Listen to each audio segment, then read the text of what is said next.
Joe Leigh here for Seconds Out with Ekow Essuman and still welterweight British and Commonwealth champion, IBF European as well. How good does that sound, being as that you were, I guess you could kind of say, in the away corner today with all the support Danny Ball had? Yeah, definitely. It was a hostile crowd, but you know what?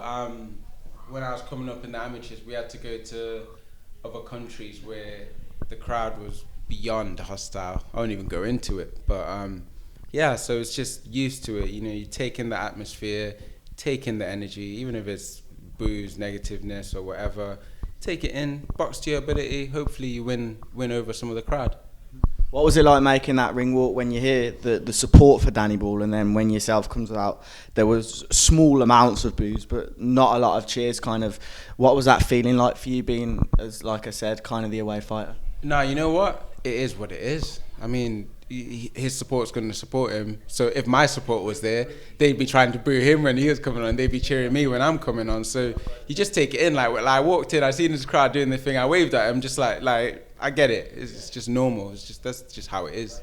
And I'm hearing that you broke his jaw in the 6th round there. It was a back and forth fight. It was an unbelievable fight, entertaining. Did you know when that punch landed that you'd cracked his jaw after as well, giving him a nice cut on the above the right eye on that eyebrow? Yeah, the cut in the 1st round, I noticed that because I seen it, just a little line, and then it started to get bigger. So I thought, okay, he's cut. That'll bother him a bit. The right hand, there was one point where I hit him with a right hand, and I felt like I hit him, but his jaw was open when I hit him. So I think that might have been why. What were you thinking? I know your name's The Engine, but the fight was going into the 4th and 5th round, and it was just becoming more of a war, more of a barn burner, they say. Were you expecting it to go even further before that shot landed? Yeah, I mean, he's 25, he's coming up, he's young, he's hungry. I'd sparred him before, so we know what each other is like. I only sparred minimum rounds with him because I didn't spar a lot, so I didn't know what he was like when he took him to deep waters. But I just took it that he took the fight. He knows what I'm like, so he's gonna come ready, and he was ready. I really appreciate, I really respect him for the fight because that was a good fight. Did you think a lot about that sparring, the whole build-up, the fight camp, in terms of your game plan going into this fight? Yeah, obviously it played a part because half the time I was thinking, I remember he was like this in sparring, he was like that in sparring, but what if he's one of those boxers who doesn't spar well but boxes amazing? So he's like, you can't take anything from sparring. So I just had to put that to the side, watch his matches, and then just imagine the best Danny Ball that was going to come to the fight tonight. Yeah, I heard you say post-fight you kind of didn't know which Danny Ball to expect in the ring. Yeah, because I mean, you can spar people, but that's just sparring, isn't it? So what's next? Obviously the welterweight division stacked domestically. However, recently, I say that today, David Avanesyan has been announced as the new Frank Warren Greensbury fighter. I know you get on with him well, but is that someone that you'd like to face? I mean, if it was for a world title, yeah, because I mean the way we spar, it will be like a world title match. That's the best way to put it. Like you'd pay to watch it, so it's only right that if we both fought each other, we got paid properly for it. Yeah.